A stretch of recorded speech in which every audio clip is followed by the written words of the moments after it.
Welcome to Building Systems and Processes so the company runs without you. Many founders hit a wall where the company stalls without their constant input. This video is about building the operational infrastructure needed to break through that wall and scale your company. This program is brought to you by the Series of Thoughts team.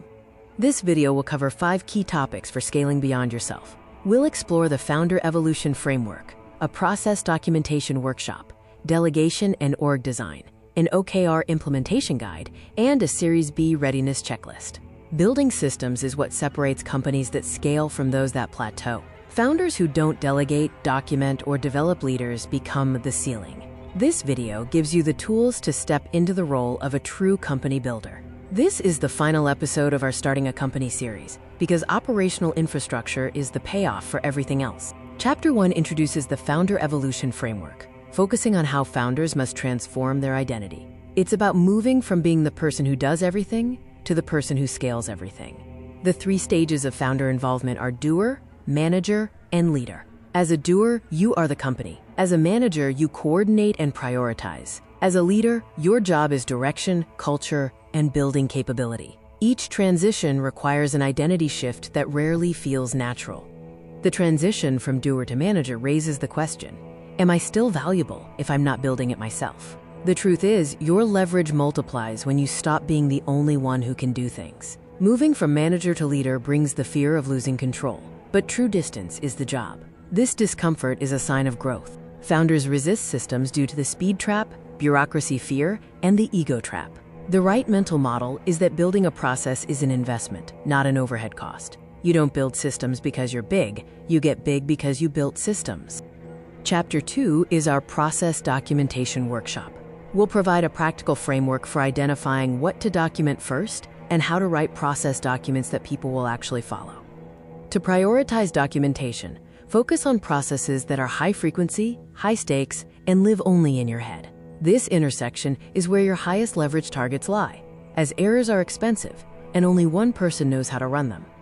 The process documentation template includes 5 elements: name and purpose, owner and trigger, step-by-step instructions, exceptions and edge cases, and a review date. Remember, ambiguity is where processes go to die, so be clear and set an expiry for review. 5 core functions that benefit from standard operating procedures in an early-stage company include sales handoff, customer onboarding, the hiring process, financial close, and incident response. Documenting these reduces friction and dependency on founders. The best process document is the one that exists. Don't wait for perfection. A rough SOP that's 80% right is better than a polished manual you'll never write.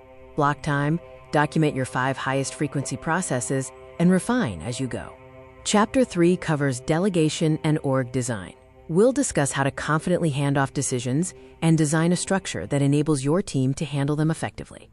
The 4 levels of delegation are: Level 4, just do it; Level 3, do it, then tell me; Level 2, get my input, then do it; and Level 1, do it and ask me first.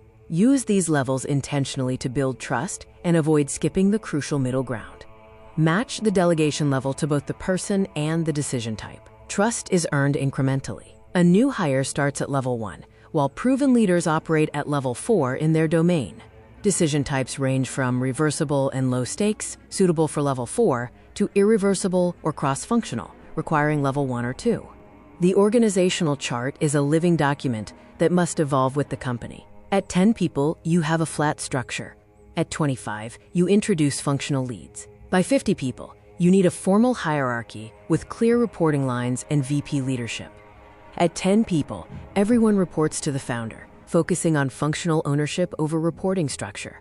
At 25, the first management layer emerges with functional leads, a challenging transition where the founder may feel loss of control. By 50, 2 management layers exist, making formal one-to-one S and performance frameworks essential.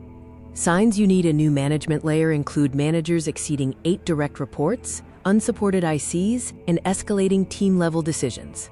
Signs you're adding layers too early include managers spending too much time in meetings and information traveling slower. Layers should solve coordination problems, not just signal maturity. Chapter 4 provides the OKR implementation guide. We'll show you how to use objectives and key results to align your company, ensuring it's a tool for driving results, not a compliance exercise. OKRs done right provide a shared language for priorities, a mechanism for alignment, and a tool for accountability. Done wrong, they become a to-do list, a performance review mechanism, or are simply set and forgotten. Objectives must be directional, and key results must be measurable outcomes, not tasks. The OKR framework involves 4 steps: set, cascade, check-in, and grade. The cadence is key. Without a regular check-in ritual, OKRs become irrelevant within 6 weeks. Ensure the check-in focuses on whether the work is moving the needle. The objective should be qualitative and inspiring, answering "Where are we going?" Key results are measurable outcomes, answering "How will we know we got there?" Aim for a 0.6 to 0.7 grade, as a 1.0 means your targets aren't ambitious enough. Grading is for calibration, not performance management. Avoid pitfalls like having too many OKRs. Keep it to 3 company-wide and 3 to 5 per team. Avoid setting and forgetting. Implement weekly check-ins. If teams sandbag their targets, you've created a fear of missing, turning OKRs into a performance review. Finally, ensure teams have ownership through authorship, rather than solely top-down mandates. Chapter 5 is about building management capability from within. The best managers are often already on your team, and will show you how to intentionally find and develop them into future leaders. Identify future leaders by looking for people who see around corners and bring solutions. Observe who others seek out for advice, as informal authority precedes formal authority. They must also multiply others, making their peers better, and actively seek and use feedback. Coachability compounds. The progressive responsibility framework helps develop managers in 5 steps. Start with ownership of a project, then a process, followed by an informal people lead role. Next, assign a first direct report with heavy coaching. Finally, transition them to a full manager role.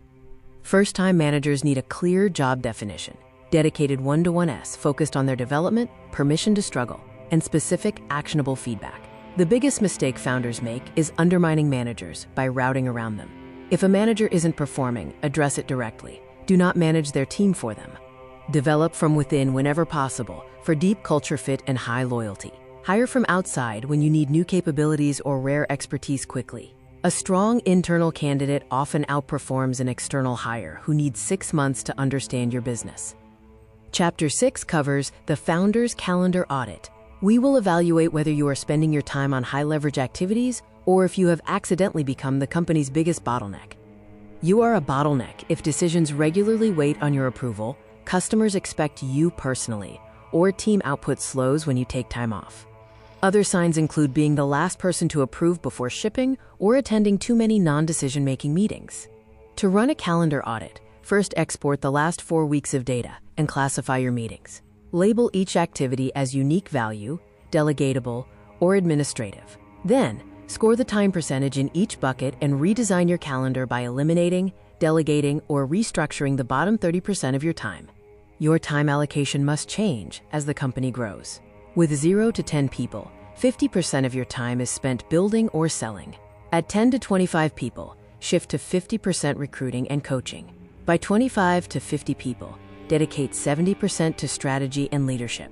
Beyond 50 people, focus 80% on external and long-horizon activities. This week, block 2 two-hour slots for deep strategic work. Exit 3 recurring meetings that don't need you, and question every decision. Could someone else have made it? This quarter, redesign your operating cadence, assign decision owners for key categories, and create specific paging criteria for interruptions. Chapter 7 focuses on Series B readiness. This section answers how you can know, with confidence, that your company is ready to take on significant new capital and scale further. Series B investors evaluate 3 operational questions. First, repeatability. Can you consistently produce the same results regardless of who is executing? Second, predictability.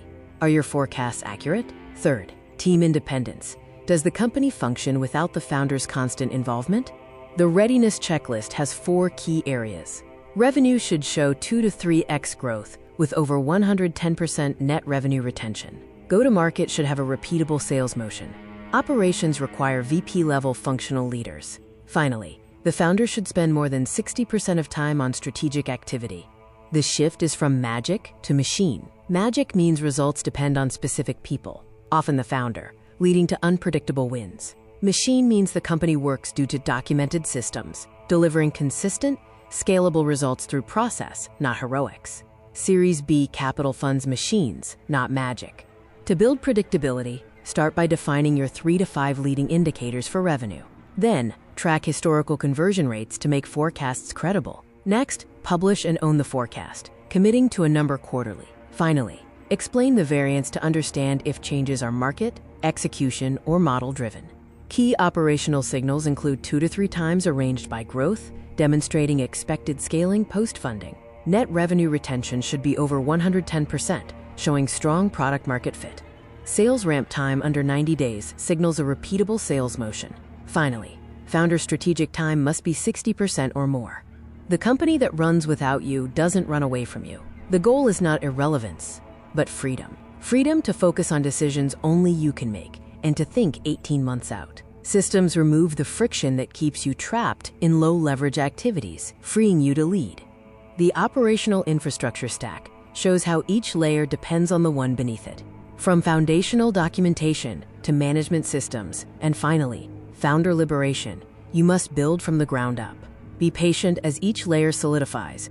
Your 90-day action plan starts with month 1. Document. Identify your top 5 high-stakes processes, assign owners, and document them in a shared system. In month 2, delegate. Run a calendar audit, exit 3 meetings, and trust your team more. Month 3, align and evaluate. Launch your first OKR cycle and run the Series B readiness checklist to close gaps. Avoid common mistakes such as delegating without providing the why and the standard of success. Don't document processes once and never update them. Avoid promoting people too fast before they are validated. Finally, treat OKRs as a learning tool, not a report card, to encourage ambitious targets.